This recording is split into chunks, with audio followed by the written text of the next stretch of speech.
How to fix Spotify sound quality. Today guys, I will show you the solution how to fix and solve this problem. Just watch this video till the end.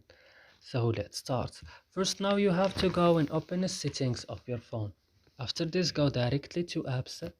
On apps, as you can see, will find all the applications that you have on your phone. You will go and search for Discord. When you found Discord, go and search for storage, and on storage go to clear data. Click OK and go back and click on force stop and click OK. And the last thing is to go into Play Store and updating your Discord, your Spotify again.